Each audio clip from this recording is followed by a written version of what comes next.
Oi, meu nome é Paulo Aquino, eu sou escritor e vendo meus livros através do Bazar Fabuloso e também faço parte da TV Relacionamento.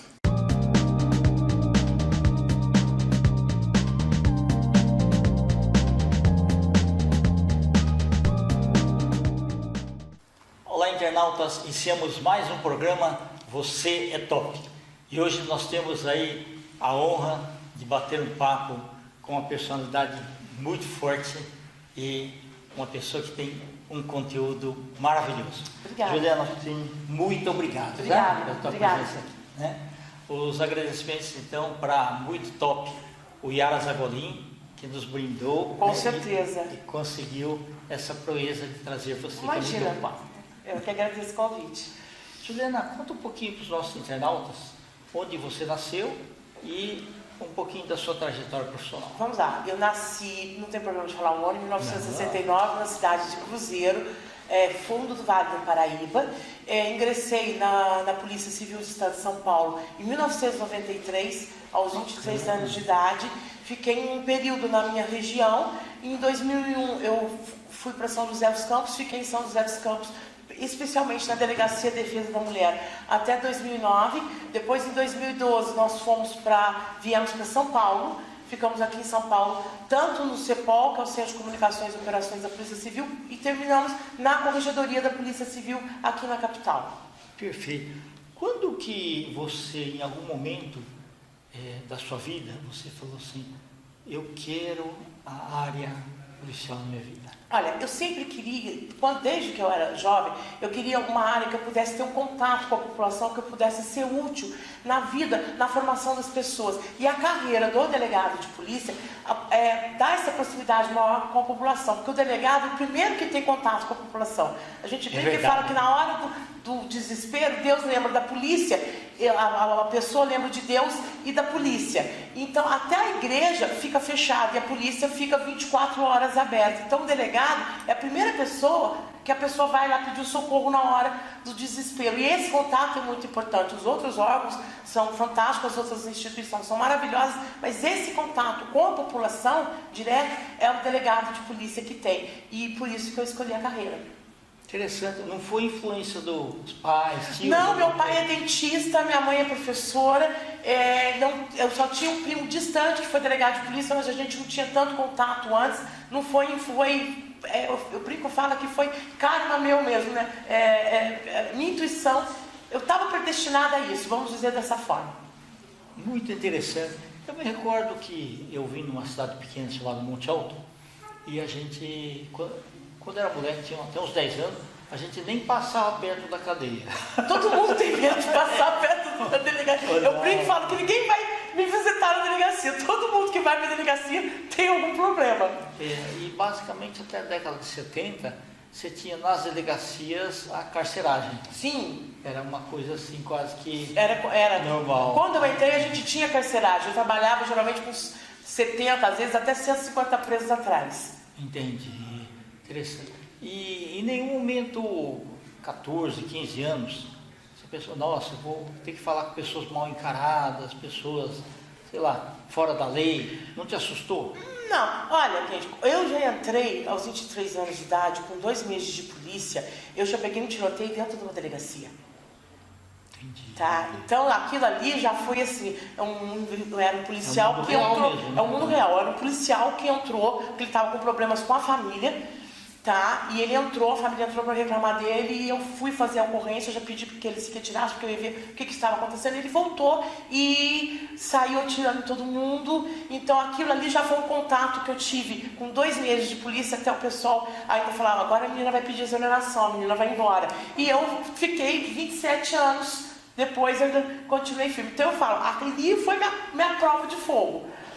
Se eu não saísse dali, não saía mais. Lógico que você se debate com muitas situações que assim, te deixam energeticamente mal, porque eu trabalhei muito com a questão da violência sexual contra criança e adolescente, a violência intrafamiliar. Então a gente está falando de estupro de pai, de padrasto, de avô, de tio. Isso marca muito. E a gente pegou crianças de meses, tá, que sofriam serviços, que sofriam abuso. Isso marca muito a sua vida. Mas você tem que conviver com isso, infelizmente. Sim.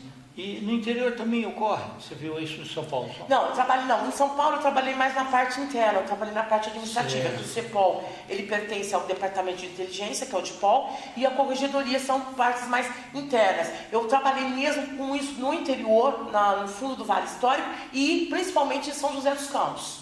Que coisa, né? Olha, e aí você tem que ser uma psicóloga também para ele. Você tem que ser psicólogo, você tem que ser socióloga. Eu falo que o delegado de polícia, principalmente as delegadas que trabalham na questão da mulher, criança, adolescente, idoso, o delegado do idoso também tem que ser psicólogo, mas o delegado tem que ter um pouco de psicólogo. Você tem que saber a parte jurídica, mas você tem que ter um pouco de psicologia também, porque a pessoa se abre com você está lidando com a vida da outra pessoa. Você está lidando tanto da vítima quanto do agressor também, porque várias vezes você manda a pessoa embora para a cadeia. E muitos, quando entram na cadeia, cometem suicídio, né? Graças a Deus eu nunca tive esse problema de ter suicídio no meu plantão. Mas eu tive colegas que o preso se suicidou no plantão, cometeu suicídio no plantão deles. É complicado. Ô, Juliana, eu acho assim, você tem que ter não só o bom senso, mas uma capacidade de não incorporar todo o sofrimento das vítimas. Exatamente. Né? Porque senão é difícil. Eu falo assim, eu tentava, a doutora ficava dentro da delegacia, para fora da delegacia era Juliana. Só que em cidades menores, infelizmente, a população não vê isso. Então, às vezes você estava numa festa, o pessoal vinha, doutora, aquele meu problema, assim, assim, assim. Olha, passa na delegacia, a gente conversa, porque as pessoas confundem, tá? Principalmente no interior, as pessoas confundem. Mas eu sempre não procurei separar, não levar os problemas da delegacia para casa. É difícil? Principalmente quando eu falei para você na questão do abuso, do abuso sexual. Mas a gente sempre conseguiu manter. É difícil porque em determinado momento você fala, bom, hoje ainda está esclarecido, mas e amanhã? O que acontece com essa família? Tanto para direcionamento de plano de vida, né? Sim. Direcionamento, sei lá, até de sobrevivência. Sim, olha, eu acabei me tornando amiga de muitas das minhas vítimas. Tem pessoas que eu tenho contato, depois de 25, 27 anos, eu tenho contato até hoje. Teve gente que perdeu contato comigo e foi me localizar nas redes sociais. Doutora, onde a senhora está? Eu preciso da senhora, eu sinto falta da senhora, eu quero conversar com a senhora. Eu falei, não, vamos lá, vamos conversar. Eu não posso me envolver mais nos casos, porque eu não estou mais nessa área, né, na área da circunscrição da pessoa, mas vamos conversar. Eu acabei virando amiga. Muitos me têm como amiga, me têm como mãe. Eu falo que eu não tive filho natural, mas eu ganhei um monte de filhos ao longo desses anos de profissão. Sim, verdade. Você conseguiu tirar férias também? Tirava férias. Tá. A única coisa que eu não tirei foi licença-prêmio. Eu tive um bloco de 6 meses de licença-prêmio, mas férias eu sempre consegui tirar. Que bom. E aí você procurava ficar fora, né? Fora. E isso faz bem, porque você tem que ficar verdade fora. É o equilíbrio, né, que você tem que buscar. Exatamente. Né? São 30 dias, raramente a gente pode tirar os 30 dias por ano, são 15 e 15. Sim. Quando você está começando a achar que você está de férias, está na hora de voltar de novo. Mas assim, eu saía e eu desligava o celular, porque eu falava, não, e a vida delegada é difícil, porque assim, as ocorrências não acontecem só de segunda a sexta, das 8 da manhã às 5 da tarde. Não, acontece toda hora. Principalmente, eu trabalhei muito tempo em cidades, eu trabalhei 5 anos na cidade do Vale Histórico, eu fui o único delegado de Lavrinhas, de Silveiras, de São José do Barreiro, Queluz, Areias, Bananal. Então, era assim, eu terminava o expediente, ia embora para casa às 7 horas, 9h30 dava alguma coisa, 2h30 depois lá tinha eu que ir embora para a delegacia de novo. Eu já cheguei a ficar, às vezes, 48 horas numa investigação. Entendi. E numa cidade do interior é difícil, porque você acaba encontrando as pessoas na rua, né? Você vai no comércio, você acaba encontrando. Eu sempre trabalhei em cidades próximas a Cruzeiro. Cruzeiro eu só trabalhava no plantão. A minha família teve mais problemas, porque às vezes as pessoas chegavam e falavam, olha, você não é filha. Eu falava, a filha está da porta para fora. Aqui a doutora. A doutora não tem pai, não tem mãe, não tem irmão, não tem nada. O pessoal não ia falar nada para mim, né? Porque ninguém ia se atrever a levar um desacato. Mas muitas vezes pessoas infelizmente viraram o rosto do meu pai e para minha mãe. Mas a pessoa tem que saber, isso é porque eu não trabalhei em cruzeiro, eu trabalhei em cidades próximas. A pessoa tem que saber diferenciar. O profissional tem que saber diferenciar. Eu já estou em flagrante um primo meu que estava dirigindo sem carta. E não teve essa. Pô, paciência. Eu avisei para minha mãe, porque eu fiquei primeiro 2 anos em São José, depois eu fiquei 5 anos no Vale Histórico e voltei para São José. Quando eu fui para Cruzeiro, a primeira coisa que eu falei, mãe, vai ter problema até com parente. Ela falou, você faz o que você tem que fazer. Ela não deu outra. Primeiro ano da cidade, meu primo. Pô, paciência. Mas parabéns porque... Mas tem que ser. Você tem que agir pelo lado profissional, senão até perde Você perde a sua autonomia, você perde a sua credibilidade. E esse prazer eu tenho. Tenho um nome super respeitado.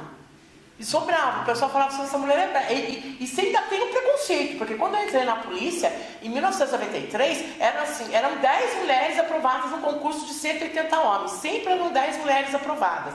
No meu foram 28, que estavam inaugurando as delegacias do interior, as DDMs, as delegacias da mulher. Então foram 28 aprovadas. Mas eu não peguei uma DDM direto, eu peguei plantão mesmo em delegacia do interior. Então, é mais difícil ainda, porque você tem que... Todo mundo fala, uma mulher na polícia... tem esse machismo. Tinha, o pessoal chegava e falava, senhora, eu queria falar com o delegado. Pois não, mas eu queria falar com o delegado. Só está falando com o delegado. Mas é um homem, eu quero um homem. Eu falo, desculpa, aqui só tem... Se eu quiser, você pode ir na cidade vizinha, que aqui só tem mulher, só eu. Então, não tem essa, tem que... E você tem que ser mais, você tem que ter uma austeridade maior, você tem que ter uma firmeza maior, você tem que se impor mais. Eu lembro que quando eu saí da região do Vale Histórico para ir para São José, foram 2 homens para os 2, eu estava em 2 municípios e foram 2 homens, 2 colegas em primeiro lugar, um para cada município. E eu fui entrevistada na rádio local, e o radialista, que era muito amigo da família, escuta, como é que você, uma mulher, numa instituição machista, você está sendo trocada por 2 homens? Então você está valendo por 2 homens? Mas é isso aí. Não, mas é muito interessante, porque se a gente fizer um paralelo lá com o Velho Oeste, você seria o xerife, né? Sim. Nos Estados Unidos, e na Europa também, não tem a figura do chefe de polícia. Então, às vezes, a gente está conversando no Instagram, está conversando no Face, a pessoa pergunta, qual que é a sua profissão? Eu já falo, chefe de polícia. Porque daí para já ter a ideia do delegado. Okay. Agora, você imagina, 30 anos atrás, você já tinha ouvido falar do delegado de polícia? Era difícil? Era difícil. Era difícil. É difícil. Até porque, o pessoal sempre achou que assim, a parte de polícia era mais brutal, né? Mas assim, exigia esforços maiores aí e tal. Então, quando você falava polícia, normalmente você se referia a homens. Exatamente, mas é que eu falo, a melhor arma do delegado de polícia é a caneta. É que eu sempre falei isso. Você quebra a pessoa, não é na arma, não é, perdão da palavra, no soco, na tortura, perdão da palavra, no tapa, tá? Na porrada, perdão. Mas na caneta. Você consegue destruir na caneta. Na hora que você vai fazer o flagrante, muito bem feito, você vai tipificar isso aí. Eu brincava, falava que a minha melhor arma sempre foi a caneta. Interessante. E como as leis mudam a todo momento, você tem que estar sempre atualizado. Muito. Olha, eu vou falar uma coisa para você, Kendi. Quando eu entrei na polícia, até hoje, eu só no Código Penal foram mais de 15 ou 20 alterações. Tá? Eu passei já por 2 códigos civis. E está alterando, e é lei toda hora sai lei. E o nosso país ele tem uma característica que quando surge um fato que dá um tumulto muito grande na imprensa, uma repulsa muito grande na população, que causa um clamor público muito grande, pode contar. Dá 1, 2 anos, vem uma lei em seguida. Ok. Até antes da lei Maria da Penha, sim, acho que era mais difícil, né, você tratar os casos. Né? Então, veja bem. O problema nosso começou em 1995, quando teve uma lei, que é a Lei 9.099/95, que é o Juizado Especial Civil e Criminal. Resumindo, todos os crimes cuja pena fosse até 2 anos, a pessoa poderia pegar uma pena alternativa, que era prestação de serviço à comunidade, limitação no final de semana ou pagamento de cesta básica. E como a maioria dos crimes contra a mulher, que seria a lesão, a ameaça, a injúria, a difamação, a calúnia, o constrangimento, a pena era até 2 anos, o que acontecia? Violência contra a mulher igual cesta básica. Lógico que em caso de homicídio, em caso de estupro, não. Mas a maioria, 80% dos delitos são esses que eu te falei, que caíam nessa lei do menor potencial ofensivo. Então, era assim, violência contra a mulher, cesta básica. Violência contra a mulher, cesta básica. Muitas vezes o agressor pagava a cesta, chegava em casa, ainda ia tirar uma com a cara da esposa, falava, ó, você foi lá reclamar? Tá aqui, vou tirar da família ainda essa cesta básica. Então, dava uma sensação de impunidade muito grande. Porque assim, se você comparar em valor, nós levou um tapa e vai estar uma cesta básica. Uma cesta básica compensa aquilo lá, né? Assim, é uma indenização monetária, mas exatamente. De trauma e tudo mais, não. E quando o Brasil foi condenado internacionalmente, porque no caso da Maria da Penha, a Maria da Penha foi vítima 2 vezes de uma tentativa de homicídio por causa do esposo. E a punição, o processo foi lento, a punição foi ínfima, e ela entrou em contato com os organismos internacionais, e o Brasil foi condenado. Acho que pagou para ela, não sei se era $55 mil, ou um valor até que baixo, mas uma das imposições do Tribunal Internacional foi o quê? Que o Brasil tivesse uma legislação mais rígida. Aí veio a lei de 2006, denominada Lei Maria da Penha. Porque o que aconteceu? Os crimes de lesão corporal, que são os que deixam marca, né? A mulher, ela precisava representar, ou seja, ela tinha que falar que ela queria processar o agressor. Muitas vezes a mulher não queria ou processava e depois voltava atrás. Esse crime já, para não depender mais da vontade dela, a pena já aumentou, não se pode mais pagar cesta básica, a pessoa tem uma condenação. Então já começou a ter muito flagrante, porque não tinha flagrante antes, tá? A gente fazia um termo circunstanciado, agora voltaram a se fazer os autos de prisão em flagrante, e as penas estão mais rígidas, o valor da fiança é alto. Tem colega que arbitra 5 até 10 mil reais o valor de uma fiança. Então, o pessoal começou a ver que violência contra a mulher não era igual ao pagamento de cesta básica. Então, a lei veio com medidas protetivas, que é o afastamento do agressor do lar, porque muitas vezes ela tinha que sair de casa com os filhos, não tinha para onde ir. Verdade. Agora não, agora o agressor é tirado do lar, ela tem a possibilidade de não ter contato nem com ela, nem com os filhos, nem com a testemunha, ele não pode chegar a uma certa proximidade dela. Então, tem muita coisa ainda pra gente fazer? Tem. Você vai falar pra mim, Juliana, nós ainda estamos num país machista? Estamos num país machista. Vivemos, não só o nosso país, a maioria do mundo é machista. O Brasil ainda é um dos locais que o machismo menos impera, pra você ter uma ideia, no resto. Mas a gente tem muita coisa ainda para caminhar, tem muita coisa ainda para avançar. Maravilhoso. Juliana, nós estamos em instantes finais, tá? Te agradeço imensamente. Eu queria que você deixasse uma mensagem para os internautas. Sim. Né? Uma última pergunta: se você em nenhum momento se arrependeu da tua profissão? Nunca. Se eu tivesse que fazer, eu faria tudo de novo. Não, maravilhoso. Perfeito. Se eu tivesse que fazer, eu faria tudo de novo, passaria por tudo de novo que eu passei. Ok. Tá? E o que eu falo para as pessoas, para os internautas, é o seguinte, que, gente, violência não é maneira de se resolver nada. Tá? E você não pode ser vítima da violência e ficar calada, você tem que denunciar. Você tem que aprender que você não é obrigada a viver numa situação dessa, porque é um ciclo que nós aprendemos que a mulher, a criança ou o idoso também pode ser vítima de violência por parte do agressor. Não existe isso, você tem que denunciar. Se você souber de alguém que sofre isso, você tem que conversar com a pessoa, tentar levar a pessoa para fazer a denúncia e denunciar e não se calar e virar vítima da violência, vítima do preconceito e do silêncio. Tá? E quem quiser entrar em contato conosco, nós temos o Instagram, o @JulianaPutiniViana. Temos um programa que vai ao ar quinzenalmente no Instagram, que é o Descomplicando Direito com a Ju, que nós chamamos profissionais de várias áreas e fazemos um papo assim, aberto, descomplicando. A pessoa vai falar um termo jurídico, eu vou falando, peraí, o que significa isso? O que significa isso? Para levar o conhecimento para a população. Uma linguagem, uma comunicação mais grande. Exatamente, porque não adianta você ir lá e falar um monte de artigo que a pessoa não vai entender. Você tem que falar o português direto. Perfeito. Tá? Muito obrigado, viu? Obrigada. Aparecer outras vezes também, tá? Pode ter certeza. Internautas, com os agradecimentos então a essa fantástica defensora da justiça, Juliana Putin, nós finalizamos mais um Você é Top. Grande abraço e até a próxima.